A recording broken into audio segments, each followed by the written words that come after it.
I'm Aliya and this is my husband Farouk Khan, and we decided to move to Malaysia in the mid-90s, around 1994, and move to Bangsar area and to get to know the area. It was new to us. We were driving around and we started noticing art galleries, and I had a great interest in art, which Farouk didn't, but we moved from Singapore. And we just started going into the galleries, and the art really was very interesting and exciting. The visual They resonated with us. There were different kind of works we saw, and very interestingly, we saw a lot of mixed media work. And Farouk, who was a Singaporean, not really interested in art. Of course, he loves music and everything. Music is his big passion, but started to follow me to the art shows and galleries, and it kind of, I think the visual of the Malaysian contemporary art really sparked something in him, and that's how we started. So my name is Zena Khan, and as you mentioned, I'm curator of the AFK Collection, which is very much a family endeavor because I'm also the daughter of collectors Aliya and Farouk Khan. And I think curating the collection is such a privilege and hopefully a natural step because I grew up watching my parents assemble the collection, going on studio visits with them, listening to stories about the artists, watching this whole process firsthand, which I like to think has given me a really intimate knowledge, which I've further explored through my academic work. I have a degree in curating contemporary art from the Royal College of Art in London, and over 10, 12 years of writing and curating experience here in Malaysia. I've done projects in Pakistan, in the Middle East, in London. And yeah, so that's what I do. But my main focus is curating and writing about Malaysian contemporary art and exploring the explosion of art in the global south. The AFK collection, it's a development of a collection, unlike many other collections, because we took the effort to understand the narrative of the Malaysian contemporary movement.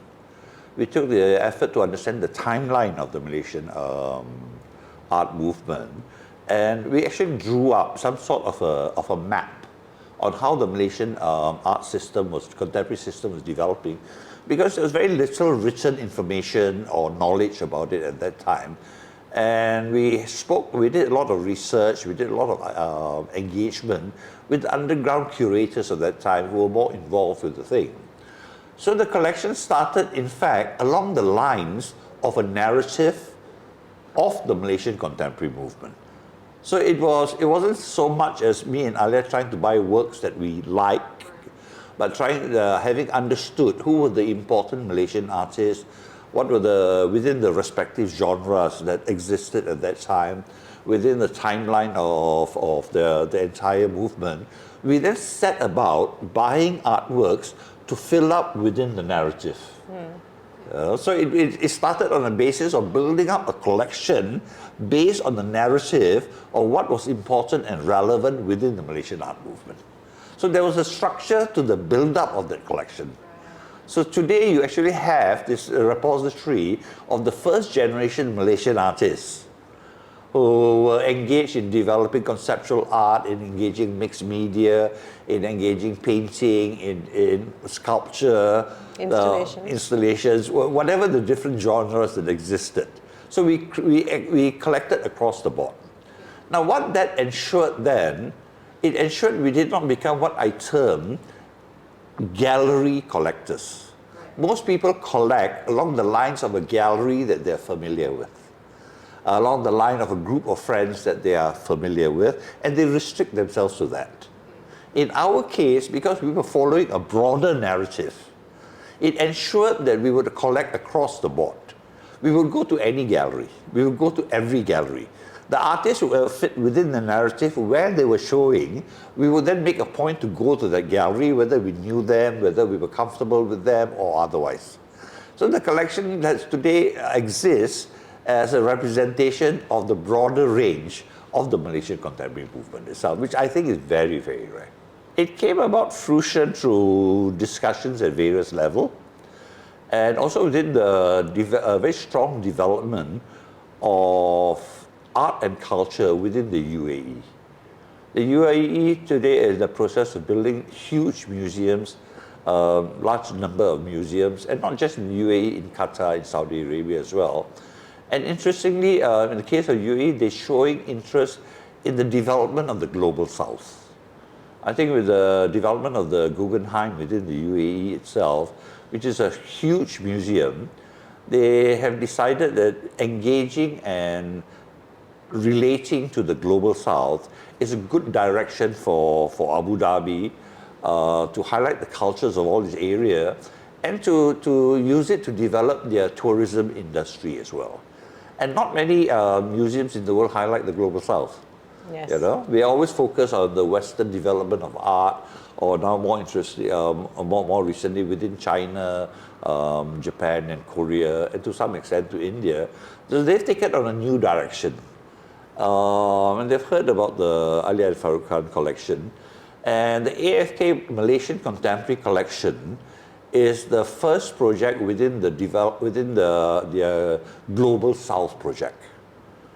So it was done at the Cultural Foundation of Abu Dhabi, a very loved cultural center within Abu Dhabi itself. And I think that the whole thing has worked out very well. In fact, I think the show has exceeded expectations from everybody. We've had rave reviews of Malaysian art and Malaysian artists from the Society of Abu Dhabi. And you must understand that Abu Dhabi also caters to international curators in view of the number of museums and cultural events that they have. So it's been an interesting introduction of Malaysian contemporary art to the wider world. It's been a well-kept secret, and all of a sudden it's burst out into the scene. I would say that the reviews and comments to date has been well beyond our expectations. We are surprised at how successful the show has become. It's actually the first major exhibition of Malaysian contemporary art at an international museum. So thinking about that was really important, because I always feel like it's good to start with the foundation. And the very first question I would have about an art movement that I was being introduced to is, what's it about? So when you're looking at Malaysian contemporary art, what's it about? You know, how did it start? What was the origins of the movement? And a really, really exciting thing about Malaysian art, which other people have said back to me, is it is this visual articulation of this really dynamic moment as society changed in the post-independence period, which is actually in fact due to political policy, social policy, educational policy, economic policy, shifts which lead to shifts in demographic, you know, the urbanization of once rural communities, changes in the way we use technology, changes to the landscape of the world around us. You know, my dad loves to tell me these stories about being in the 70s and driving up from Singapore to Penang with his brother and stopping to eat durian on the way, and it's like back roads, and now it's like all highways. I can't imagine having to do that drive. I don't think you could either. Yeah. You know, so I wanted to give people that feeling of how they could understand and encapsulate. Right. So we decided to do it with a look at the history of Malaysian contemporary art and have a parallel narrative, which was the emergence of the contemporary Malaysian society.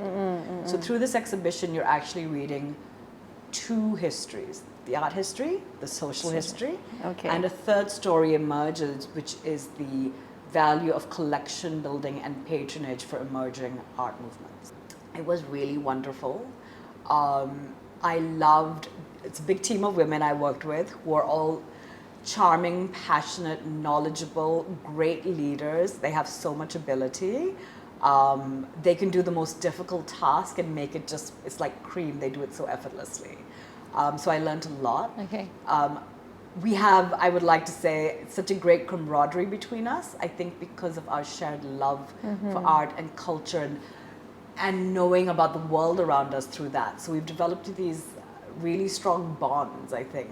Nice. And it's been amazing. And of course, to learn how museums do things, how foundations do things, you know, and to try and pick up as much as possible from them has been really important. So it's been a great learning curve and a really fun experience. Installation process, well, we worked with the exhibition designer from the Cultural Foundation, and I have to say she was extremely talented designer, Maha, and she's an Emirati exhibition designer. So we worked with her on through Zoom.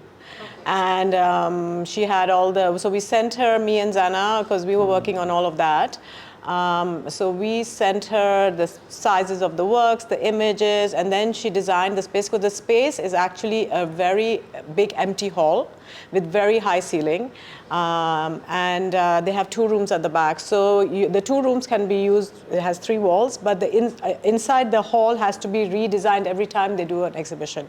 So we had to then go through the process of, okay, how do we open the exhibition, what is the experience, and the curators come into that. But just visually, I like to, in the beginning, just to have an overview of the visual, because I'm able to see what a general public would be interested in seeing. So we worked on that with them, and I have to say the curators and the Cultural Foundation curators and the designers, extremely talented and worked very fast and did a fantastic job. And then Zena went to Abu Dhabi immediately after Hari Raya Puasa, and the installation took 1 week, and I'm sure you'll speak further to her on that. But when we arrived, they had everybody at the Cultural Foundation had already done a fantastic job. Then they had given, Zena and all of them, the curators, the exhibition you have designers. to credit the success of the show to the ability of the staff and administration of the Cultural Foundation and the DCTC. I think the idea was then to show the development of the movement from its early phase through the current what exists. So there are various stages of development. So we highlighted the fact that people like Fauzan Omar and Yusuf Ghani were the very early forerunners of the movement, and from then it moved along to the likes of Zulkifli Yusuf. Then subsequently it moved around. What we call the very dominant power within the contemporary movement was the Matahati boys of Ahmad Fuad, Masdur Ramli, Ahmad Shukri, and Hamir Shoaib, who were present at this thing. And from then on, we decided also to show that there's a continuity within the art movement. Shushi Suleiman after the Matahati. Yes. Then we decided to show a bit of continuity within the art movement, that the development of the second generation appears to be fairly impressive as well. And we included some of the younger artists like Anika Taini Madian and Ali Nur Azmal. So the curating of the thing was through the process of the timeline of the development of the Malaysian contemporary society, and we took works representative of the changes within the civil society of Malaysia. Works that reflected those various periods and what was happening with it. So when you look at it, you have a timeline understanding of the historical development at a certain point in time. And I was happy to note that the audience had got that. That they could see from that how we had developed from point A to point B to point C, And they thought it was very interesting to have a collection that in fact could reflect that kind of a timeline as well. So we were guided very much by the narrative that we wanted to present. Okay. And then when you're looking at that narrative, and this is also something that happens in collection building, you have to study. What I try not to do is to shoehorn works into an existing thought process. So we started with, we want to represent the history of Malaysian contemporary art, and we hope it will open up a reading of the emergence of the contemporary society. So how did the movement begin? That was a question we had to ask ourselves. And that very immediately led me, through existing research I have done, to Fauzan Omar, who I would say is the father of Malaysian contemporary art, with his first work, Layer series. And then of course Yusuf Ghani, who's very well known for the Sritari series he made in the 80s. And then from there we tracked down who were the iconic artists of the first generation. Right. And then you have to ask yourself questions to check why you're saying that, like what was the influence they had on the movement, how many kind of branches of knowledge and expertise did they engage in? Like a lot of them have also been professors at art universities, you know. Fawzan Omar has had so many important artists apprentice for him. These artists have shown at really important, Zulkifli Yusuf is very well represented. He's shown in many major exhibitions around the world. Venice Biennale twice, often shows in Singapore, is very well researched. So we picked up those artists who had a lot of influence. Right. And then we went through and found the iconic works that mark. So looking at the show as a whole, it becomes like a scaffolding of Malaysian contemporary art history, which the rest of the history can slot in into. Well, I really hope that they love the exhibition. I hope that they feel really, really moved by it. I hope they feel moved to learn something new. I hope that they feel excited to make connections between what they're seeing on the museum walls and their own experiences or other things that they've seen. I hope it opens up new branches of thinking. And one thing that I'm really hopeful for is that it inspires people to come to Malaysia, to see our beautiful country, to research more about this really dynamic art movement that we have. Well, what I see is I see this as a opening of a door, opening of a window of opportunity. It's a question now whether can the Ministry of Tourism, can the institutions, the museums, develop this further? Because I think the opportunity exists. I think the acceptance of Malaysian art on a global scale exists as well. Now, you then need the infrastructure within your environment. You need very good curators who will know how to talk about Malaysian art.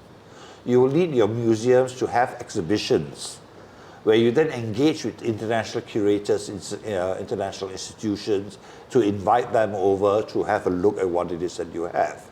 You will need representatives within your art fraternity to go around to the international fairs to talk about Malaysian art. So how it will go, the potential of this entire thing, right now is private sector led. It's led by individuals like us who have this strong belief.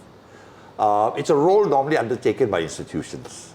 So there's a lot of sacrifice on our part doing what we do, financially and otherwise, but we enjoy it and we love it, so we don't consider it a sacrifice. But how big you want to make it? You see, like what Abu Dhabi has done, they've built the Guggenheim, which is 6 times the size of the National Gallery of Singapore. They have built the Louvre. They have redeveloped the Cultural Centre. They have developed 3 other major museums there. So it's the amount of resource that they've put in their belief that cultural tourism is becoming a major global factor. One of the best ways to develop yourself within the international environment is the development of your soft power. Now, whether in Malaysia people have this understanding, do the politicians have this understanding, do they have the knowledge of the importance of these things, that will determine the real growth. In the meantime, I take the attitude that we won't wait for anybody. We will just simply go ahead within our capacity to do whatever it is that needs to be done at the level that we can afford to. Yeah. And you know, as long as everybody plays a part, it's fine. Yes. Then through a process of time, it will grow. So whether it grows within 5 years or it goes in 20 years, it's fine. And you just keep making it grow all the time, you know? I think just the desire to keep on trying to produce their best work. Because if you want to play in the international arena, you really have to produce your best work. And I think that the universities, universities in Malaysia, especially UiTM Shah Alam, has a major fine arts department, plus other universities, and they train the artists very well in the fundamentals. So it's then up to the artists, how much they practice their craft, how much they learn, how much they make an effort. Because to play, they are able, I think the Malaysian artists are able, have the ability to play on the international arena, on the world stage. They just have to keep on doing it. Well, it's going to be a major motivation for the younger generation. Yeah. Because all of a sudden, that passion of theirs, which can provide income for them, provide a lifestyle for them on the local front, now there is a realization for them that they can also succeed on the international front. Now, how wonderful is that? that they can be shown in the Dubai Art Fair, they can be shown in the various Basel art fairs around the world. So it is a great way to internationalize things within Malaysia. And this young generation of artists should be very appreciative of the efforts put in by all the people before them, you know, that they can now walk into this thing, you know, and good luck to them, and I'm happy for them, you know. I really hope that we have more, you know, I'm a writer and curator, so this is maybe a very personal lens. I think that we need more publishing. I would hope that we have a really great kind of publishing sector that kind of really flourishes. I think that we need more focus and attention to the history of the arts. And that can be done in really fun and exciting ways as well. I'd love to see, you know, I love how much Malaysians love to engage in art. I think that's great, and we have a lot of talks. Hopefully that will continue to grow. Yeah. And to just grow and expand and have more places we can look at art and more ways to read about art. I think that that's what I hope happens. And I'm seeing that happening. Right. And of course, it'd be great if we could do more amazing international shows. You know? All right.